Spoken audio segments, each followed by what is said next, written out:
So today we're going to be reviewing the 1995 movie Se7en, directed by David Fincher.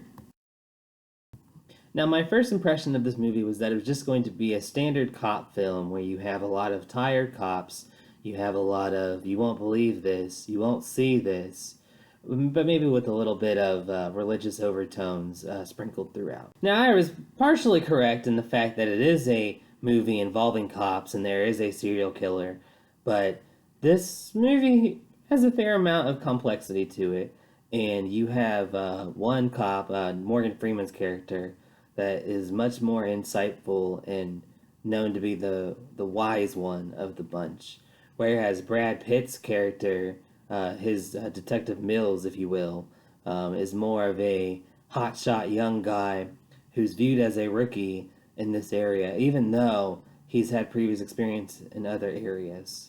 So, a couple of fun facts about this movie. The opening credits are very odd, and I could have sworn I had heard Nine Inch Nails in the background with the song Closer. Um, it has some fairly satanic implications, especially when you watch the video. But I was listening to it, and I was thinking, oh, that sounds really familiar. It sounds like that one song by Nine Inch Nails, and sure enough, it was. Now, that sound that you just heard is a reminder for me to really get into the meat of the movie. So, you're in this area, and maybe I just missed the title card of where it's set, but they don't really tell you where it's set, but you know it's in a big city, and you could probably just presume New York City and be okay, and you'd be safe with that implication.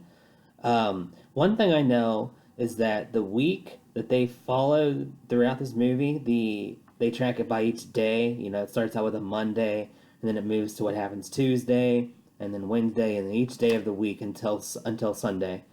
And you get this sense that you're in Seattle because it's always raining. I mean it. You know, the first time I saw it, I was like, oh, yeah, it's that thing where it's always supposed to rain, but it kept happening again and again and again and again. I just thought, my goodness, when is there sunshine? Now, this isn't really a spoiler, but at the end of the movie, there is like the final couple scenes actually have sunlight in them, and I'm thinking, yes, finally some warmth to this picture, which I guess is an ironic thing to say considering it's the complete opposite of warmth for this ending. But we'll get there, and I'll let you know when I have spoilers for this movie. So you start off with Detective Somerset, played by Morgan Freeman, and you have Detective Mills, played by Brad Pitt, who comes into the city and has his whole life ahead of him, and he is partnered with Detective Somerset, but they're really the complete opposites of the spectrum. You have Morgan Freeman's character, who's this old wise man that's been in the police force for too long, as he says, and you have this young hotshot, played by Brad Pitt, who just wants to get out there and fight somebody, and he's ready to go and, you know, get these killers in lock and chain and, you know, have them behind bars for the rest of their lives. Maybe even end them if at all possible. You get the feeling that he's got quite a temper, and that the hot-headed way of describing him is really not an exaggeration. You kind of think he's going to light himself on fire soon enough. He'll ignite. That's what I'm getting at. So the first case that they're working on together is involving the murder of an obese man who's probably about 400 pounds or so. And it looks like he has a coronary. His face is in spaghetti sauce. But you get the feeling that there's something more sinister. And that's probably because you're watching a movie, you know? It's one of those things where you wouldn't really know what's going on, but because you're watching a movie, you have a better idea. Moving on, you see that not only does it look like he has a coronary that happened to him, but it also looks like that he has ropes tied around some of his appendages, such as like the feet and the hands and things of that nature. And you start to think, oh, this is not good. And then there's things with his stomach being cut out, and how there's exactly a pound of flesh. It's pretty graphic. Considering my love for horror movies, I was surprised just how graphic this movie was. Maybe because it felt more real, whereas with horror movies, with like, Freddy Krueger or Jason Voorhees or Michael Myers, you can kind of just think, it's just a boogeyman, whatever. But you see this guy, and it'll be revealed later who it is, or rather who it's played by. That's the more, I guess, big twist here. Um, you really get the feeling that someone could be psychotic, or just has their own agenda and really just takes everything to the very extreme of what we would call normal. So from there, they move on to different murders that happen throughout the city that involve different sins, such as the sin of greed, the sin of pride, the sin of lust, and they're all part of the seven deadly sins. And Morgan Freeman's character picks up on the fact that he is probably a very literate man, and that he's the worst combination of very well educated and totally bonkers off his rocker. But this is 1995, where there's still enough research that's done in the more old school fashion, uh, of what's viewed today anyway as old school. But there's still computers that work and process through things. They're just a lot slower than they are today. So it's at least moving forward, just about as fast as a snail, though. So why is this movie good? Why is it ranked so high up on the IMDb top 250? As of when I started doing this search, this was ranked number 22 with an 8.6, right next to The Silence of the Lambs. So what makes this movie stand out from the rest? Well, I think it really amounts to the director himself, David Fincher. He has a superb way of really capturing the emotions of all of the characters, making you feel like that you're actually invested in the time and then the characters that are there. Um, Brad Pitt's wife is played by Gwyneth Paltrow, and she has a decent amount of screen time, more than I expected, that is for sure. Um, there's actually a scene where she consults Morgan Freeman and asks him a personal question that she's not ready to talk with her husband about yet, namely what to do with the baby, because she's pregnant and she's not sure about raising her child in this nasty, nasty city. So, the other thing that happens with these characters is that you really get a better sense of who they are, though there's still a bit of mystery about them. But you figure out that, you know, that Brad Pitt is just ready to go and get out there and bust some crime. And he saw one of his old friends on the force, get murdered by a junkie. Just out of nowhere, really. He just started opening fire, and then his life was over, just like that. So it's really gotten to him, and you get the feeling that he's just about to snap, and that things aren't going well for him. And there's a fair amount of solid writing that goes through this movie as well, that really elevates it from your standard cop film. Most cop films don't really spend a lot of time trying to develop the actual cops. They just kind of say, here we are, we're the good guys. Here they are, they're the bad guys. Watch us fight them and kick their ass. Like a standard setup. And that's fine, but, it's nothing special. it's nothing different. There's a reason it's called a formula. You just plug in some inputs and you get an output. There you go, voila. But this movie spends a lot more time um, trying to be insightful, talking about Dante's comedy and all these different works that really talk about the seven deadly sins and just why they're so nasty and what significance they have and how people get impacted by them. And there's some talk about a suspect that comes up, fitting a somewhat similar background. Um, but he just kind of comes out of nowhere, and it's not by the two main detectives, so it's not actually going to be the person. But you wonder, well, what about this guy? What makes the villain here so different from the rest? What's gonna make me remember him the most? Well, it's probably really not even the philosophical stuff that he said that made me remember him the most.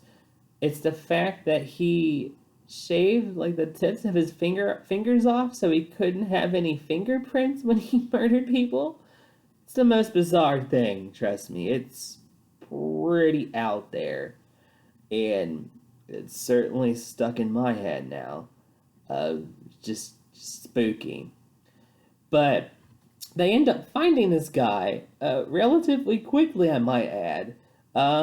There really wasn't a lot of actual police work. It just turned out that there was a connection that Morgan Freeman's detective character had with the FBI. And here's a fun fact for you. Supposedly, if you check out certain books that talk about certain subjects, your information is flagged and it gets mailed over to the FBI and they monitor your reading habits from there to see like what kinds of books you are buying. Uh, I guess in pre 2001 world, this was how the internet worked and how the different government agencies gathered your information. Before we had the information gold mines of Facebook and Twitter and things like that. Um, I guess they would collect your reading records from the library. That just it just seems so oddly specific and unique to this movie. Something I've never heard anyone ever say was a thing. But now it makes me wonder, what if they like noticed I was watching a lot of scary movies from the library? I actually pretty much grew up in the library, and I read a lot of books there, and I also rented a lot of movies and DVDs and CDs. I'm thinking, well, shoot, what kinds of profiles do they have based on what I checked out of the library? Now I want to know. So, major aside over, he has this connection with the FBI, and he finds out a name, and the very first name that they get to his apartment door, and someone's walking in the background, and you're like, okay, here we are. Either someone's going to be coming up to the door and saying, oh, you're looking for me. No, he just straight up shoots at them. And I'm thinking, how the hell do you know who to shoot at? That's something that you'll be asking yourself quite a bit. How do these people know these things? Sometimes Gwyneth Paltrow's character and Morgan Freeman's character will be talking, and she'll ask, did you know about this and this and this? And you never heard any dialogue between Brad Pitt and Morgan Freeman to clarify that detail. But, Morgan Freeman would say, oh, yeah, we talked about it, of course. And I'm thinking, well, maybe in your dreams, bud. I don't remember hearing a peep about that. That's one way to introduce a new fact. Something else I should mention too is that they don't really even mention his name. They don't say, oh, so and so lives at this place. We're gonna go there now. They say it's John Doe, but that's the standard name for like Jane Doe or John Doe. A standard person that you're looking up. Um, I guess that was his real name. That's hard to say. Maybe this movie's too deep for me. Who knows? On the same token, though, something else that really makes this movie pop is the visuals. You can tell that some people are more suited for the visual realm of filmmaking as opposed to telling the story through the filmmaking. This film doesn't fail at telling the story. In fact, it does fairly well. But you can see that the expertise is really put into the visuals and to having you genuinely creeped out and having things that maybe aren't quite realistic, like that stinking rain that's just there day after day after day. I mean, like I said, maybe in Seattle or just that one crummy week, but my gosh, that is so much rain. And, different lighting that comes in for different places. But it works to the benefit of the movie, but let's just say, hopefully, you're not looking for reality, which you shouldn't be if you're watching the movie. I don't think anyway. But if you are, you'll probably be out of luck on this one because there's quite a bit of things that don't really seem like they would make sense in real life, even though they happen here. But they're not so bad that you feel yourself checking out of the movie. You feel yourself actually being invested and wanting to see what happens. Um, there's a point about halfway through where, well, shortly after the man starts opening fire on the detectives, where Brad Pitt just goes and runs and runs and runs and chases after this guy. And he ends up going the wrong direction, and the killer, you don't see his face yet, but he has the gun right up to his head, and then he just leaves him there. And this isn't me saying, oh, just kill him already. But I did think, well, why aren't you killing him? Isn't this what you want? Of course, this comes back later, but yeah, it's pretty intense as it gets on. So there's a total of 5 murders that happen before things really change, and now is going to be the time where I'm going to start talking about spoilers. So just in case you didn't hear me, and you need a visual. Here you go.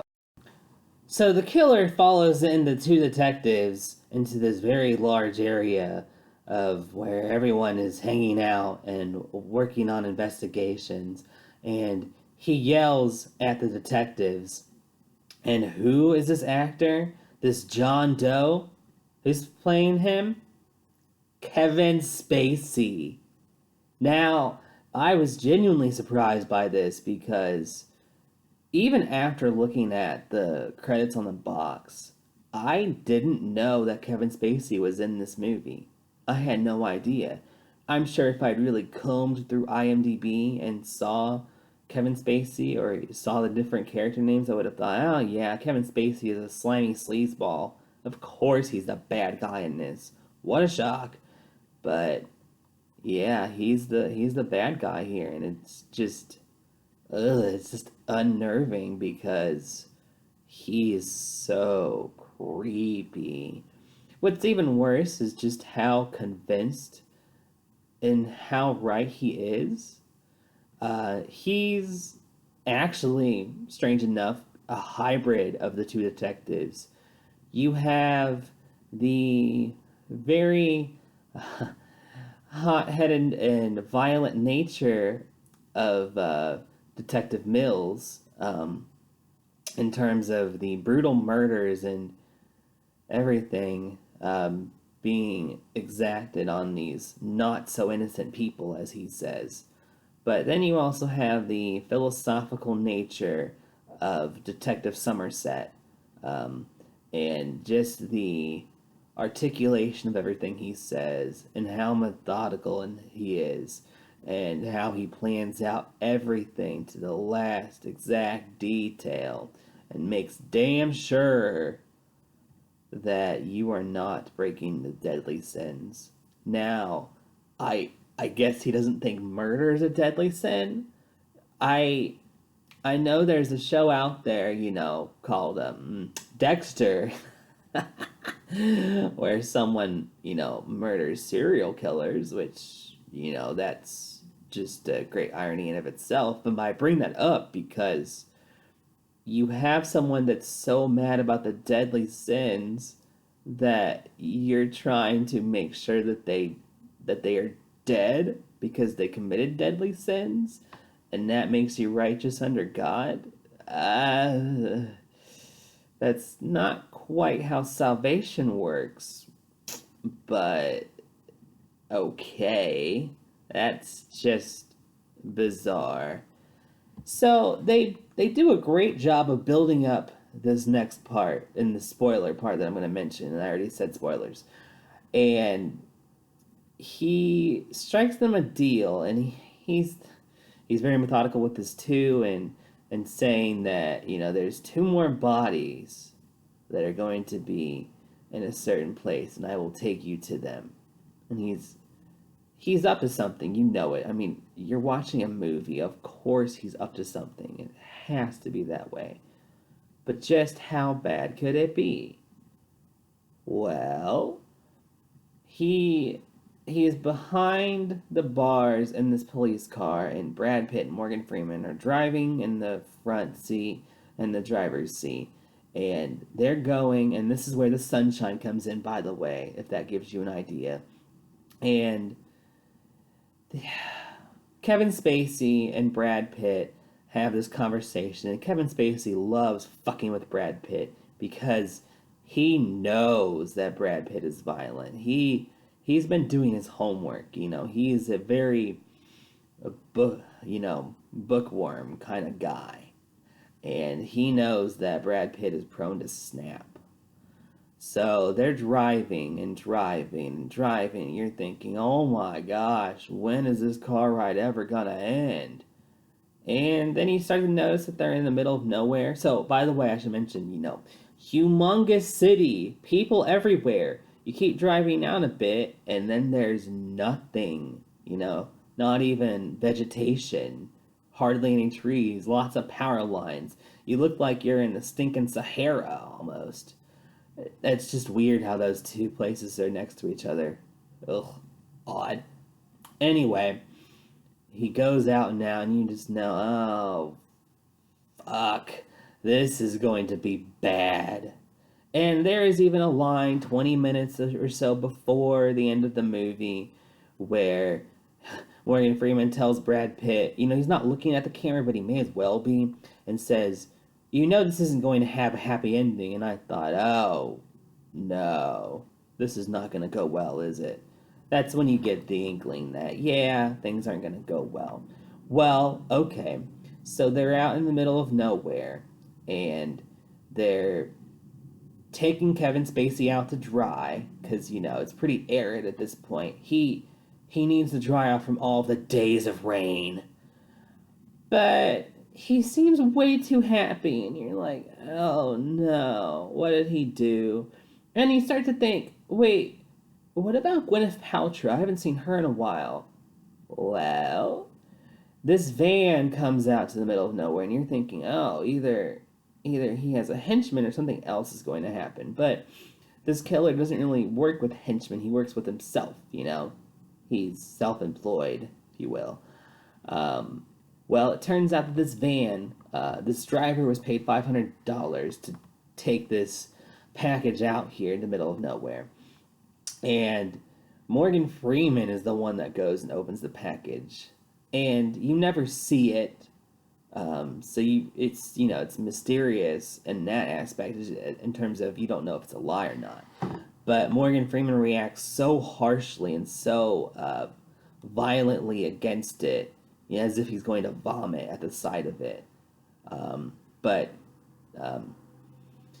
anyway, Kevin Spacey tells Detective Mills that it is in fact his wife's head, and how he made a visit to her, and how he just took out his wrath. He took out his envy because he wanted to have a lovely wife like that, and he was envious. So that was sin number 6, by the way, because there were 5 deadly sins attributed to murders at this point. So that was murder number 6, was the envy of Gwyneth Paltrow. And what's number 7? Well, he knows that this is really going to set off Mr. Brad Pitt, and he wants him to take out his wrath and kill Kevin Spacey.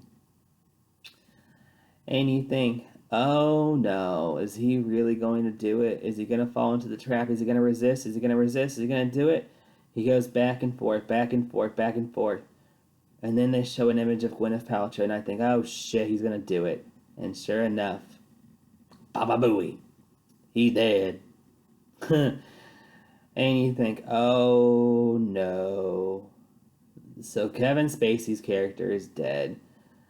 Brad Pitt's character is now stuck with the death of his wife, and you don't even officially know if he knew about the baby, but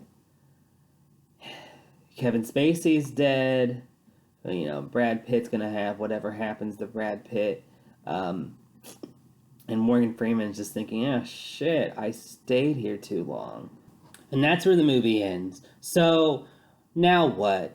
What to think about this movie? Well, I did like the directing. I did like the writing. I thought it was top notch. I thought Morgan Freeman had a lot of interesting and wise things to say, and insightful things as well. And I also thought that even though Brad Pitt was a hothead in this movie, for sure, it made sense as to why he was a hothead. He's seen all of this violence around him. He just wants to get everything contained and locked up. But what he doesn't really see until the end, and maybe he doesn't even see then, is that he is a very, very violent person.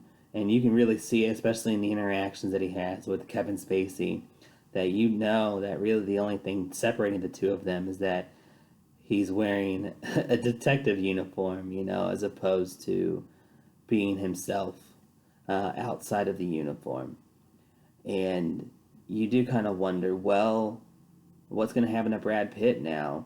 How far are they going to let him go? Or is he going to break out? Is he going to go on another quest? It's not really left open for a sequel. I mean, the main killer, the main villain of this movie is dead. So unless someone does like a copycat job for like a remake or for a sequel, or like maybe he ended up having like a brother or sister that was just as kooky. Well, yeah, I guess it's being too nice, but you get my drift. Just in the same vein of insanity. There really aren't a lot of questions left open. You really don't get the sense, though, that there is a lot of reasoning behind why the villain did what he did. Well, sure, you have the reason of they do these deadly sins, and it makes me mad. But why does it make him so mad? Did he have a dad that beat him and told him to never commit a deadly sin? He goes into a speech about how all of these people that are not innocent are either whoring themselves out, his words, not mine, or taking everything from everyone in terms of the greedy lawyer that he murdered, or eating himself to death and just being an ungodly sight to society as the man that was gluttonous, listing out basically different reasons for why he killed each person. But then, the 6th and 7th murders were not just really for the fact that they were deadly, that they were people that were making deadly sins, but that he was purely setting up Brad Pitt to be ruined for the rest of his life in terms of what was going to happen to him. It was more diabolical than preachy.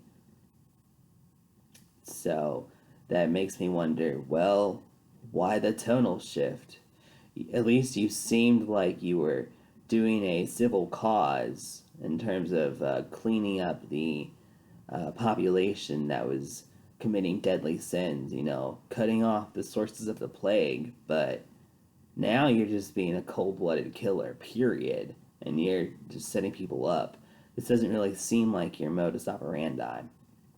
But I would say this movie is pretty good. It really is about on the same level of The Silence of the Lambs. You have a lot of standard cop protocol. You have some creepy serial killers. You really don't get a lot of background on them, though. You don't really understand why Kevin Spacey's character is just so bad. You don't really know all the things that really fell into Brad Peace's puzzle book that just made him so off the rocker. You don't really know a lot about Morgan Freeman in terms of why he's just so down on life and not really full of optimism, but he's extremely smart. Where's the balance come in between that? But this is a very well made movie, and the writing is great. But just the background of some of the characters would have been nicer to have fleshed out, and not just used as the pound of flesh that was used in this movie, which is still pretty sick, and not sick in like a fun way. It's sick and disturbing, is what I mean there. So, what next? Well, David Fincher also made Fight Club, which also has Brad Pitt in it, and I kept getting vibes of Fight Club, even though I've never seen Fight Club. And I know I shouldn't talk about Fight Club, but to hell with it. That movie's like number 5 on the top movies of all time. Of course, I'm going to talk about it, just not today. That'll be for another day. In terms of what movie I'm going to do next on this quest for the best, I haven't decided yet. I will probably do something that I already have. It might be Die Hard, but I might save that for Christmas time. That might be a fun watch. But in the meantime, we'll probably just pick out some other movies that will work for the quest for the best, and we'll see how it goes. Now, in terms of a grade that I give this movie, I would give this movie an A minus. And based on the grading scale that I have an entire workbook dedicated to this project of mine. Um, I would say it's just below The Silence of the Lambs in terms of what it ranks, but it is above 2001: A Space Odyssey. I could at least sit through this movie and really keep focused still. So that was definitely a plus. Just a few minor flaws, but still an enjoyable and worthwhile movie to watch. Now, you should check out some of my other pieces of content because they're pretty fun too. And my particular favorite would probably be the Clockwork Orange or the Dark Knight to really get into. So let me know if you guys have any feedback, and if you want to keep watching more, you may as well subscribe. So, all right, y'all have a great day now. Bye.